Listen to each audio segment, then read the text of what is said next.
Stand up. We need to work together.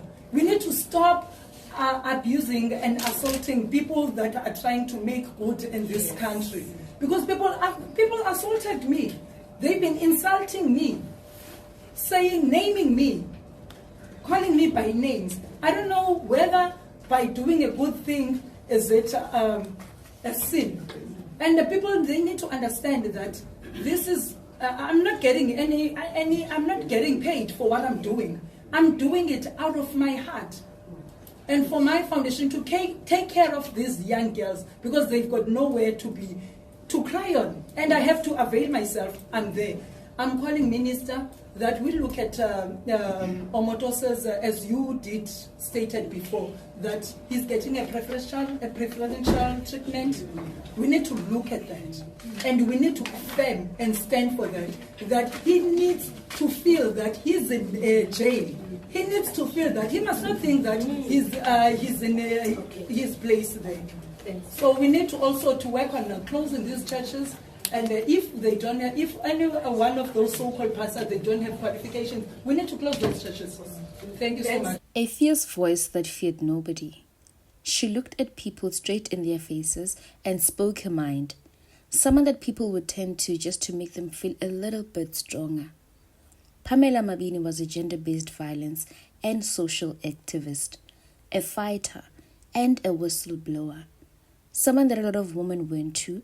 Some of these women include victims who stood and accused Nigerian televangelist Timothy Omotoso of raping them.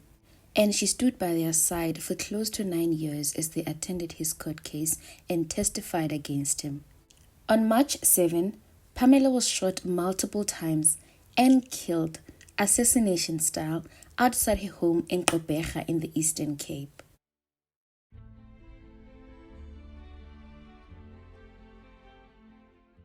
A month later, Timothy was released from prison. He won the case brought by the victims against him.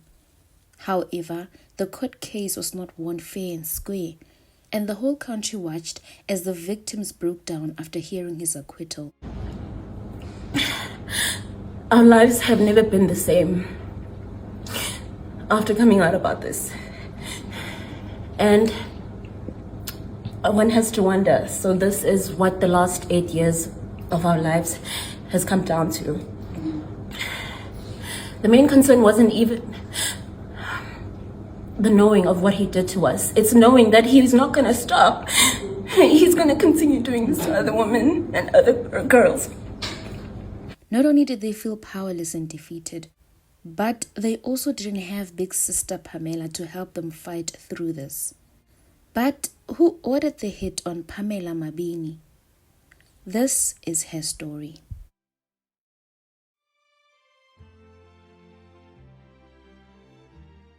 Welcome back to True Crime with me, Julia. On this channel, we tell true crime stories that have happened in South Africa, with the hopes of keeping their stories in the discourse. Please note that today's story happened in March. There has been a police investigation and some updates on the case.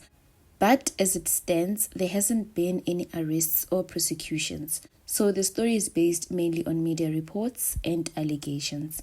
So do your own research as well, and let's talk in the comments. Let us know what you know, and let us keep Pamela's story in the main. Let us get into it. Today, I think it's the most difficult day in our lives, to accept that she's no more and we'll never see her again. I have no words. I'm just heartbroken. I am devastated. I'm very angry. I feel cheated, mostly for her family. And as one of her close friends and as well as her ally in, fighting for others, firstborn daughters who walk into the world with the confidence of I have to look out for everyone else and sometimes sacrifice myself. I feel it's unfair, but at the same time, I'm so proud of her for standing tall always, for her courage, for her bravery. She was known for her voice, a voice that didn't tremble, a voice that looked power in the eye and said, "Not today." Stand up.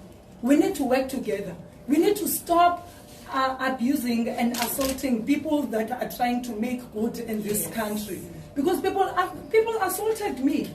They've been insulting me, naming me, calling me by names. I don't know whether by doing a good thing is it a sin. Pamela Mabini wasn't just an activist, she was a fighter, a woman who spoke for those who were too scared to speak. And for nearly 10 years, she stood beside women who accused Nigerian televangelist Timothy Omotoso of rape, human trafficking, and exploitation. Let us start by getting to know Pamela. She was born and raised in KwaZulu, one of Gqeberha's toughest communities. But toughness, that's something she wore like an armor. People described her as someone who lived her whole life for her community, a life of service. Through her foundation, the Maro Foundation, Pamela fed the hungry, housed abandoned children, and provided school supplies and sanitary pads to young girls. She didn't do it for the cameras or the headlines. She did it because she believed in her community. But her life changed forever when she decided to stand beside a group of women who had accused a powerful pastor of monstrous crimes.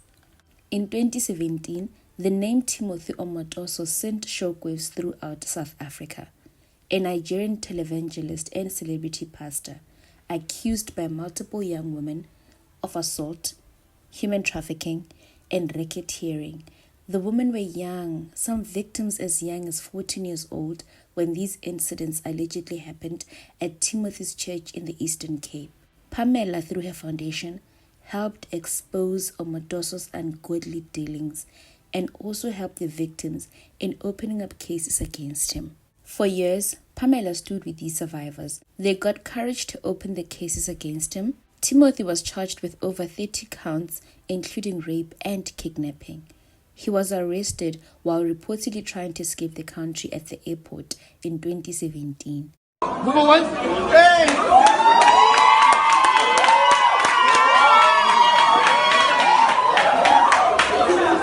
Pamela sat in court beside the victims, protested outside the court, and became their public voice when fear tried to silence them.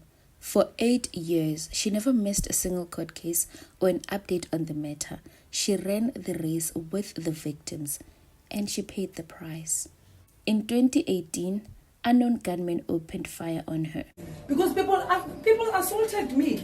They've been insulting me, naming me, calling me by names. I don't know whether by doing a good thing is it a sin.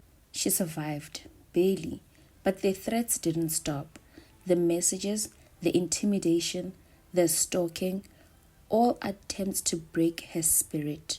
Yet she refused to back down. She once even challenged former police minister Gqeberha to walk the streets of Nelson Mandela Bay without bodyguards to see for himself the danger that women live in every day. Pamela didn't just speak truth to power, she shouted it. On Friday morning in March 2025, Pamela sat in her white Chevrolet SS Bakkie, parked outside her family home. Her mother was inside the house when she heard the gunshots.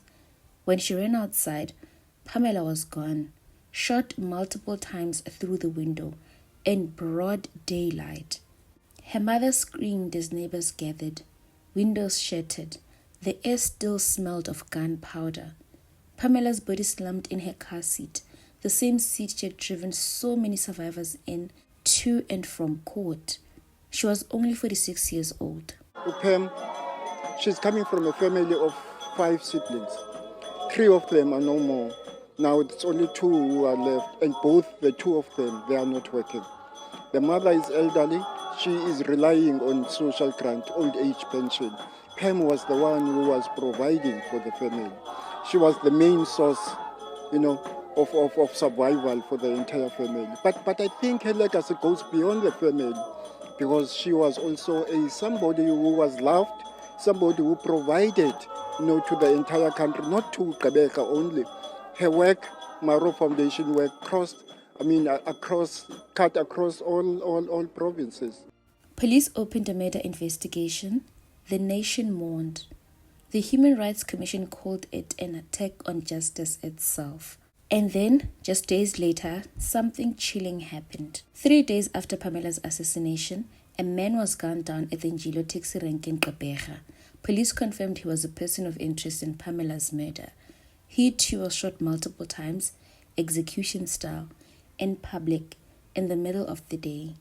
No arrests have been made since, no names released, just another South African mystery wrapped in fear and silence.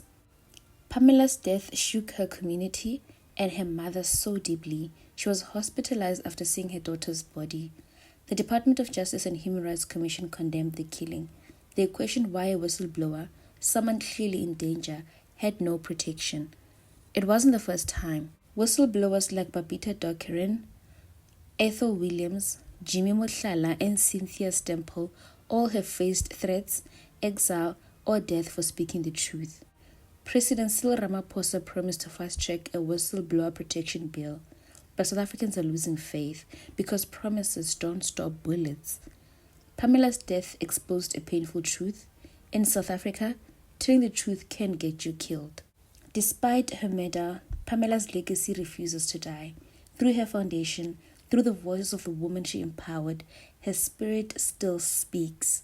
She once said her activism was sparked by love, and that spark continues to burn through every woman who refuses to be silent. Lies and all sorts of fabrications spread about us online when we're walking down the street. Our lives have never been the same after coming out about this. And one has to wonder, so this is what the last 8 years of our lives has come down to. The main concern wasn't even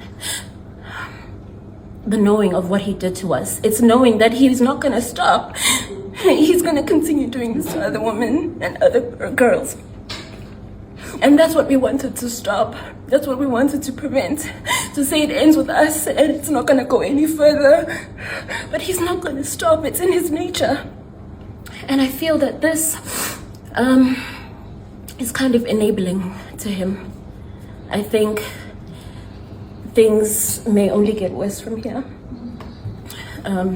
Definitely going to be more pompous and believe that this is an act of God. And it's not. I think we're all familiar with the fact that evil prevails in this world. And it's really unfortunate.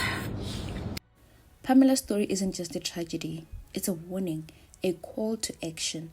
Because until whistleblowers, women, and truth tellers are truly protected, South Africa will keep losing its bravest voices, one bullet at a time. If you found Pamela's story powerful, please share it, because stories like hers deserve to be remembered.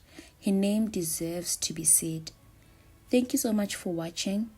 What are your thoughts on this story? How can we protect whistleblowers a little bit better in our country? Let's talk in the comments. Please stay safe. I will see you on the next one.